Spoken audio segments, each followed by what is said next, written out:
तो फ्रेंड्स फिर से स्वागत है आपका एक और कमाल के वीडियो में, जिसमें मैं 2017 में आई movie the thinning new world order को एक्सप्लेन करूंगा। ये 2016 में आई मूवी द थिनिंग का सीक्वल है। द थिनिंग को ऑलरेडी मैंने एक्सप्लेन कर रखा है, जिसका लिंक आपको इस वीडियो के डिस्क्रिप्शन में सबसे ऊपर मिल जाएगा। अगर आप थिनिंग सीरीज की कहानी को और अच्छे से समझना चाहते हैं तो मेरी आपसे एक गुजारिश है, आप इस वीडियो को देखने के बाद द थिनिंग की एक्सप्लेनेशन वाली वीडियो को भी देख लें। इस सीरीज के पहले पार्ट यानी द थिनिंग के लास्ट सीन से हमें पता चलता है जो बच्चे एग्जाम में फेल होते हैं उन्हें मारने के बजाय एक बंधुआ मजदूर या स्लेव लेबर की तरह असुडू ग्लोबल में काम करवाया जाता है। असुडू ग्लोबल एक ऐसी कंपनी थी फ्रेंड्स जो अमेरिका के लिए स्मार्टफोन और टैबलेट जैसी चीजें बनाया करती थी, जिसकी मालकिन जोर्गिना थी। असुडू ग्लोबल की मालकिन जोर्गिना अपनी कंपनी के मैन्युफैक्चरिंग यूनिट को छुपा कर रखती थी, जिसका पता वहां के गवर्नमेंट को भी नहीं था।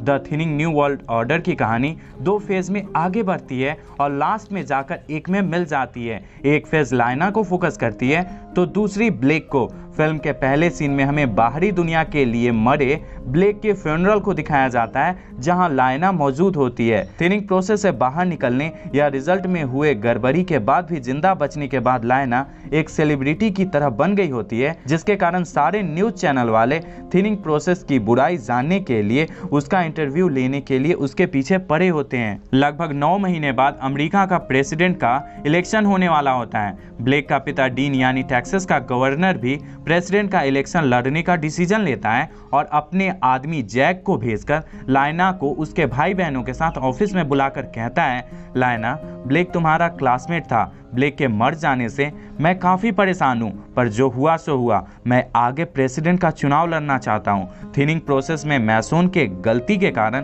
तुम्हारे साथ प्रॉब्लम हुई थी, मैं उसके लिए तुमसे सॉरी कह रहा हूँ। थिनिंग प्रोसेस के सर्वर वाले मेन कंप्यूटर को देखने के बाद और थिनिंग प्रोसेस की सारी जानकारी जानने के बाद तुम एक सेलिब्रिटी बन गई हो। मैं चाहता हूँ तुम थिनिंग की बड़ाई मीडिया से करो, जिससे सोसाइटी में मेरे बारे में पॉजिटिव थिंकिंग आए और मैं अमेरिका का प्रेसिडेंट बन पाऊँ। गवर्नर डीन की बात सुनकर लाइना ना में जवाब देकर वहाँ से निकल जाती है। आगे डीन के आदमी जैक की गाड़ी से लाइना अपने भाई बहनों के साथ घर आ रही होती है कि तभी अचानक गाड़ी में गैस रिलीज होना शुरू हो जाता है। यहाँ लाइना अपने भाई बहनों के साथ जैक की गाड़ी से निकलने की कोशिश करती है, पर कुछ नहीं होता और वह वहीं बेहोश हो जाती है। फिल्म के अगले सीन में हमें एक अंडरग्राउंड लिफ्ट में ब्लेक को दिखाया जाता है, जो असुडू ग्लोबल के मैन्युफैक्चरिंग यूनिट में जा रही होती है। लिफ्ट के रुकने के बाद ब्लेक जैसे स्टूडेंट को चेंबर में ले जाया जाता है, जहां इन सबको एक वीडियो के थ्रू पता चलता है कि अगर वो इस जगह पे अच्छे से काम करेंगे तो उन्हें फिर से री इंट्रोड्यूस किया जाएगा, यानी वापस से रियल के दुनिया में भेजा जाएगा। वीडियो को देखने के बाद सारे स्टूडेंट खुश हो जाते हैं और काम पर लग जाते हैं। आपको याद होगा फ्रेंड्स, इस फिल्म के पहले पार्ट में एग्जाम में फेल हुए स्टूडेंट को इंजेक्शन देने से पहले उनके कपड़े को उतारकर उन्हें नंगा कर सैनिटाइज किया जाता है, ताकि बाहर से आए स्टूडेंट बिना किसी खतरनाक बीमारी या वायरस के मैन्युफैक्चरिंग यूनिट में जाएं, खुद तो हेल्दी रहें और दूसरों को भी हेल्दी रखें। काम में लगने के बाद ब्लेक को इली दिखाई पड़ती है। इली पर नजर पड़ने के बाद ब्लेक इली के पास जाता है। ब्लेक को असुडू ग्लोबल के मैन्युफैक्चरिंग यूनिट में देखकर इली काफी खुश होकर ब्लेक को हक करती है और फिर थोड़ी बहुत बात करने के बाद ब्लेक को किस कर अपने स्लीपिंग पॉड में लाती है। यहाँ पर ब्लेक और इली फिजिकली इंटीमेट होते हैं। अगले दिन ब्लेक के स्लीपिंग पॉड में केस नाम का एक लड़का आता है, जो अपने कुछ दोस्तों के साथ होता है। यहाँ केस ब्लेक से कहता है, तू नहीं जानता है तो जान ले, मैं यहाँ के लेबर यूनियन का कैप्टन हूँ। यहाँ का मैनेजिंग हेड मेरी बात सुनेगा, क्योंकि खुद की कुर्सी बचाने के लिए तेरे बाप ने उसे जेल में डलवा दिया था, पर असुडू ग्लोबल के हेड ने उसे जेल से छुड़ाकर असुडू ग्लोबल के मैनेजिंग यूनिट का हेड बना दिया। देख भाई ब्लेक, मैं जानता हूँ तू यहाँ नया है, इली मेरी रखैल है, अगर तुम उसके पास भी दिखे तो मैं तेरे हाथ पैर तोड़वा दूंगा। इतना कहकर केस अपने दोस्तों के साथ वहाँ से चला जाता है। दूसरी तरफ हमें लाइना को दिखाया जाता है, जो अचानक से बेहोशी से जागती है और उसकी मुलाकात मिस कोल और जैक से होती है। बेहोशी से जागने के बाद मिस कोल जल्दबाजी में कहती है, ज़्यादा परेशान होने की ज़रूरत नहीं है, तुम्हारे भाई बहन और तुम बिल्कुल ठीक हो। मैं जानती हूँ तुम थिनिंग प्रोग्राम को अपोज करती हो, तुम्हें थिनिंग की गलतियां ऑलरेडी पता है। मैं चाहती हूँ तुम प्रेसिडेंट के पास रहकर उसकी सारी गतिविधियों को हमें बताओ और थिनिंग प्रोग्राम को खत्म करने में हमारी मदद करो। तुम्हारे भाई बहन हैं, मुझे लगता है अगर ये थिनिंग रहा तो तुम्हारे भाई बहन में से कोई एक ही जिंदा रह पाएगा। थिनिंग के खत्म होने के बाद मैं तुम्हारी फैमिली को दूसरे कंट्री में ढेर सारे पैसों के साथ भेज दूंगा जहां तुम अच्छे से रह सकती हो। कोल की बात सुनकर लायना रेडी हो जाती है। आगे की कहानी में हमें फिर से ब्लेक को दिखाया जाता है जो फैक्ट्री के कैंटीन में होता है। ब्लेक के सामने दूसरी टेबल पर इली होती है। इली के पास केस आकर जबरदस्ती उसे किस करता है। अपने प्यार के साथ केस को जबरदस्ती किस करते देख ब्लेक को बहुत गुस्सा आता है। ब्लेक अपने टेबल से उठकर इली के पास जाकर इली को अपने टेबल पर आने के लिए कहता है। ब्लेक इतना कह ही रहा होता है कि केस का एक दोस्त ब्लेक पर हमला करता है। यहाँ पर ब्लेक और केस के दोस्त में झगड़ा होता है जिसमें ब्लेक केस की दोस्त की काफ़ी धुलाई करता है और इली को लेकर कैंटीन से भागकर बाहर के दुनिया में निकलने की कोशिश करता है। पर ऐन मौके पर मैसोन आकर इलेक्ट्रिक शॉक स्टिक से ब्लेक पर हमला करता है। ब्लेक अपने बचाव में मैसोन पर हमला करता है पर इलेक्ट्रिक शॉक स्टिक की वजह से मैसोन ब्लेक पर भारी पड़ता है और लास्टली ब्लेक का एक पैर तोड़ देता है। फिल्म के अगले सीन में हमें लायना के हैकर दोस्त कैलान को दिखाया जाता है जो एक न्यूज चैनल को ज्वाइन करने के बाद टेक्सास के गवर्नर के सेक्रेटरी का इंटरव्यू ले रहा होता है। यहाँ गवर्नर के सेक्रेटरी से कैलान को पता चलता है ब्लेक की डेड बॉडी को किसी ने नहीं देखा है और सभी ने केवल उसके कॉफिन को देखा है। ब्लेक की लाश को किसी के द्वारा न देखे जाने वाली बात कैलान को खटकती है और वह आधी रात को ही लायना के साथ ग्रेवयार्ड में पहुंचकर ब्लेक की कब्र को खोदता है जिससे उसे पता चलता है कॉफिन में तो ब्लेक की लाश है ही नहीं। कॉफिन में ब्लेक की लाश न होने से लायना को लगता है थिनिंग प्रोग्राम के साथ बहुत बड़ी गड़बड़ी हो रही है। यहाँ पर कैलान और लायना मिलकर थिनिंग प्रोग्राम का पर्दाफाश करने का डिसीजन लेते हैं। अब कहानी आती है 8 महीने बाद जहाँ लायना टेक्सास के गवर्नर यानी ब्लेक के पिता को प्रेसिडेंट बनाने के लिए थिनिंग की बड़ाई सारे न्यूज चैनल के सामने कर रही होती है पर अंदर ही अंदर थिनिंग प्रोग्राम को खत्म करने वाली सोची समझी चाल चल रही होती है जिसमें मिस कोल और कैलान उसकी मदद कर रहे होते हैं। एक दिन कैलान को उसके हैकिंग और जांच पड़ताल से असरू ग्लोबल के द्वारा फेल हुए स्टूडेंट को स्लेव बनाकर काम करवाने वाली बात पता चलती है जिसे वह अपने सीनियर वेंडी से डिस्कस करता है पर कैलान के पास कुछ ज़्यादा पुख्ता सबूत न होने की वजह से कैलान की सीनियर वेंडी कैलान की बातों को इग्नोर कर ऑफिस से चली जाती है। ऑफिस से लौटने के क्रम में उसी दिन कैलान की गाड़ी के अंदर उसके चेहरे पर कोई नकाबपोश पॉलीथीन डालकर उसे मारने की कोशिश करता है। यहाँ पर कैलान अपना दिमाग लगाकर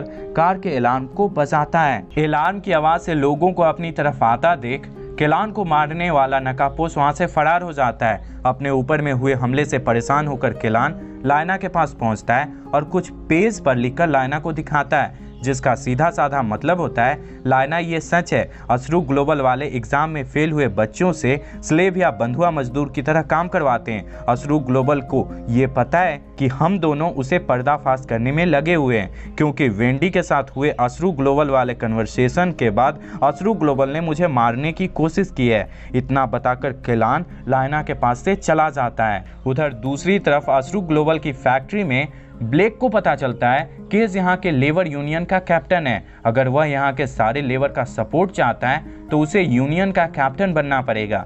लेबर यूनियन का कैप्टन बनने के लिए ब्लेक के द्वारा केस को हराना होगा ताकि उसे वहाँ के सारे लेबर का सपोर्ट मिल सके जिससे वह इली के साथ वहाँ से फरार हो सके। यहाँ पर ब्लेक इली को वापस पाने और लेबर यूनियन का कैप्टन बनने के लिए केस से केस में फाइट करता है। केस के अंदर ब्लेक और केस में काफ़ी देर तक फाइट होती है जिसमें कभी केस ब्लेक पर भारी पड़ता है तो कभी ब्लेक केस पर लास्टली यहाँ केस के अंदर ब्लेक अपनी जी जान लगाकर केस को हरा देता है। ब्लेक के द्वारा केस को हरा देने से केस के बाहर के सारे लेबर ब्लेक को अपना लीडर मानने लगते हैं। उधर दूसरी तरफ कैलान की बातों से परेशान होकर लायना मिस केल को अपने घर पर बुलाती है और कैलान के द्वारा बताई गई सारी बातों को मिस केल को बताती है। लायना की बात सुनकर मिस केल कहती है कल प्रेसिडेंट का इलेक्शन है, चुनाव के नतीजे के बाद तुम केल के पिता के किसी काम की नहीं रहोगी। मुझे पता चला है प्रेसिडेंट पद के लिए इलेक्शन लड़ने में जोर्गिना पैसों से डीन की मदद कर रही है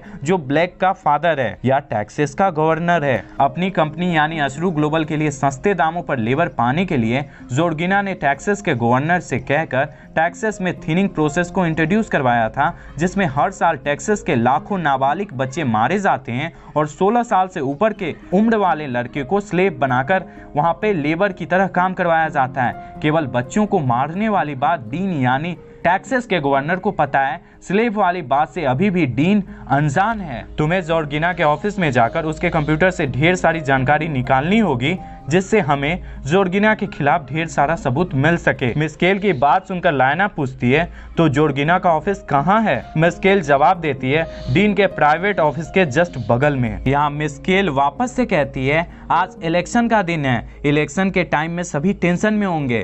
तुम्हें जोर्गिना के ऑफिस से सबूत इकट्ठे करने हैं और वादे के अनुसार मैं तुम्हारे भाई बहनों को ढेर सारे पैसे के साथ इस देश से बाहर ले जाऊंगी। तुम अपना काम ध्यान से करना, तुम्हारे इस काम में जैक तुम्हारी मदद करेगा और प्लीज तुम मुझ पर भरोसा कर सकती हो। मैं तुम्हें कभी धोखा नहीं दूंगी और तुम्हारे भाई बहनों को भी कुछ नहीं होने दूंगी। इतना कहने के बाद मिस्केल लायना के भाई बहनों को एक टनल के थ्रू सिटी के बाहर ले जाती है। वहीं दूसरी ओर लायना इलेक्शन की वोटिंग के क्रम में डीन के ऑफिस में पहुंचकर डीन के ऑफिस के बाथरूम से निकलकर जोर्गिना के ऑफिस में पहुंचती है। वहीं असरू ग्लोबल के मैन्युफैक्चरिंग यूनिट में ब्लेक सारे लोगों को समझाता है, मैसोन और जोर्गिना मिलकर हमें यहाँ पूरी लाइफ के लिए स्लेव बनाकर रखना चाहते हैं। असल में हम सब असल दुनिया के लिए मर गए हैं। अगर तुम्हें आगे की लाइफ जीनी है तो तुम्हें यहाँ से निकलना होगा। मैं टेक्सास के गवर्नर का बेटा हूँ, मैं पापा से कहकर तुम सबको यहाँ से निकलवा सकता हूँ। तुम लोग मेरी मदद करो। मेरी बातों पर तुम लोगों को भरोसा नहीं है तो तुम स्लेव वाली बात यहाँ के डॉक्टर से पूछ लेना। ब्लेक की बात सुनकर सारे लेबर को ब्लेक पर भरोसा हो जाता है और ब्लेक पर भरोसा करके ये सारे लोग गार्ड्स पर हमला करते हैं। उधर जोर्गिना के ऑफिस में पहुंचने के बाद लायना वहाँ के कंप्यूटर से असरू ग्लोबल के मैन्युफैक्चरिंग यूनिट के कैमरे की रिकॉर्डिंग और उसमें काम कर रहे सारे बच्चों की डिटेल निकालती है जो अपने हाई स्कूल के एग्जाम में फेल हो चुके थे। लायना असरू ग्लोबल की सारी डिटेल को एक सॉलिड स्टेट ड्राइव में निकालकर केलान के पास पहुंचती है। केलान लायना के द्वारा लाए गए सॉलिड स्टेट ड्राइव की रिकॉर्डिंग को दूसरे सॉलिड स्टेट ड्राइव में कॉपी करता है और अपने न्यूज चैनल के ऑफिस में जाने के लिए लायना को अपने घर पर रुकने के लिए कहता है और अपनी गाड़ी के पास पहुंचता है। अपनी गाड़ी के अंदर बैठने के बाद केलान अपनी गाड़ी को स्टार्ट करता है। गाड़ी के स्टार्ट होते ही गाड़ी में एक बड़ा सा धमाका होता है जिसमें केलान मर जाता है। केलान को मरते देख लायना समझ जाती है कोई उसे मारने की कोशिश करने वाला है। यह सोचकर लायना केलान के घर से जल्दबाजी में बाहर निकलती है। केलान के घर के बाहर जोयना होती है जो एक्चुअल में जोर्गिना के लिए काम करने वाली पुलिस ऑफिसर होती है। यहाँ जोयना लायना को मारकर उसके पास पड़े सॉलिड स्टेट ड्राइव को लेना चाहती थी, पर लायना अपने पास पड़े नाइफ से जोयना को घायल कर उसे सीढ़ियों से ढकेलकर मार देती है। जोयना को मारने के बाद लायना केलान के ऑफिस के लिए निकलती है। सारे स्लेव लेबर को गार्ड से लड़वा कर मौके का फायदा उठाकर ब्लेक इली को लेकर असरू ग्लोबल के मैन्युफैक्चरिंग यूनिट से बाहर निकलने लगता है। जब कैमरे के थ्रू मैसोन को ब्लेक के द्वारा इली को लेकर बाहर जाने वाली बात पता चलती है तो मैसोन अकेले ही ब्लेक और इली को पकड़ने के लिए इन दोनों के पीछे आने लगता है। ब्लेक और इली के द्वारा मैन्युफैक्चरिंग यूनिट से भागने के क्रम में लायना केलान के न्यूज चैनल में पहुंचती है और केलान के सीनियर वेंडी को जोर्गिना के ऑफिस से लाए हुए सॉलिड स्टेट ड्राइव को दिखाती है। जोर्गिना के ऑफिस से लाए सॉलिड स्टेट ड्राइव से केलान के न्यूज चैनल को असरू ग्लोबल में जाने वाले सीक्रेट टनल का पता चलता है जो किसी सुनसान इलाके में होती है। सीक्रेट टनल का पता चलते ही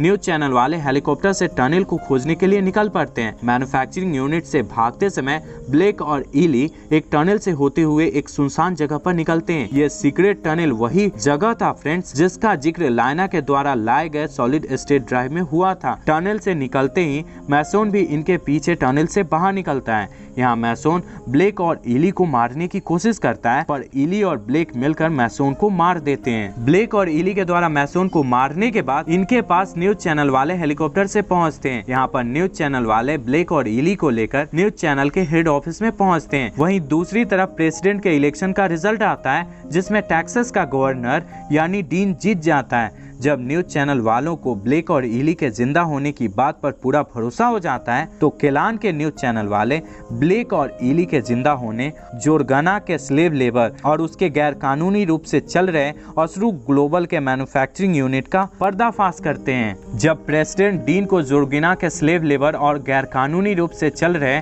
उसके मैन्युफैक्चरिंग यूनिट के बारे में पता चलता है तो डीन जोरगिना से पूछता है, ये सब क्या चल रहा है जोरगिना? जोरगिना डीन से अपनी गलती को छुपाते हुए कहती है, ये सब मात्र एक अफवाह है, तुम अभी प्रेसिडेंट बने हो, तुम्हें प्रेसिडेंट के रूप में अपने पहले स्पीच पर ध्यान देना चाहिए, तुम स्पीच पर ध्यान दो, मुझ पर भरोसा रखो, मैं यहाँ सब संभाल लूंगी। जोरगिना की बात सुनकर डीन प्रेसिडेंट के रूप में अपना पहला स्पीच देने चला जाता है। अपनी कंपनी को डूबता देख डीन के स्पीच देने के क्रम में जोरगिना प्रेसिडेंट के सेक्रेटरी पर अपने पैसों और प्रेसिडेंट डीन के पावर का रौब दिखाकर उन सारे लोगों को पकड़वाने का फरमान निकालती है जिसने अपने जीवन में कभी भी थिनिंग प्रोसेस को अपोज किया था। जोरगिना के द्वारा दिए गए ऑर्डर को प्रेसिडेंट का ऑर्डर मानकर सारे पुलिस वाले उन सारे लोगों को गिरफ्तार करने लगते हैं जिसने अपने लाइफ में थिनिंग प्रोग्राम को अपोज किया था। चूंकि किसी टाइम में लायना, ब्लेक और ईली ने भी थिनिंग प्रोग्राम को अपोज किया था, इसीलिए पुलिस वाले इन तीनों को पकड़ते हैं। पुलिस के द्वारा इन तीनों को जेल में ले जाते समय इनकी गाड़ी पर हमला होता है जिससे इनकी गाड़ी के पुलिस वाले मर जाते हैं और इनकी गाड़ी पलट जाती है। ये तीनों पलटी हुई गाड़ी से निकलने की कोशिश कर रहे होते हैं कि तभी इनकी गाड़ी की पीछे वाली डोर खुलती है और हम व्यूअर्स को दिखाया जाता है ये डोर खोलने वाला जैक है। जैक डोर को खोलने के बाद इन तीनों से कहता है, तुम लोग परेशान मत हो, मैं एक FBI एजेंट हूँ, अभी हम लोग हार गए हैं तो क्या हुआ, हम लोग मिलकर डीन और जोरगिना को हराकर अमेरिका में एक दिन शांति जरूर लाएंगे, तुम लोग चलो मेरे साथ। जैक के इतना कहते ही यह फिल्म यहीं खत्म हो जाती है। इस फिल्म के आगे की कहानी इसके थर्ड पार्ट में है जिसकी शूटिंग अभी कुछ दिन पहले तक चल रही थी। अगर आप इसका नेक्स्ट पार्ट देखना चाहते हैं तो कमेंट में नेक्स्ट पार्ट जरूर लिख देना। पूरी वीडियो देखने के बाद अभी भी आप हमारे चैनल पे नए हैं यानी आपने हमारे चैनल को सब्सक्राइब नहीं किया है तो आपसे एक प्यारा सा रिक्वेस्ट है, ऑल बेल नोटिफिकेशन के साथ हमारे चैनल देशी बुक को सब्सक्राइब करें और फिलहाल के लिए इसी तरह की वीडियो को देखने के लिए आप स्क्रीन पे आ रहे वीडियो पर क्लिक कर सकते हैं। तो फ्रेंड्स, वीडियो यहीं तक था। पूरा वीडियो देखने के लिए ढेर सारा धन्यवाद।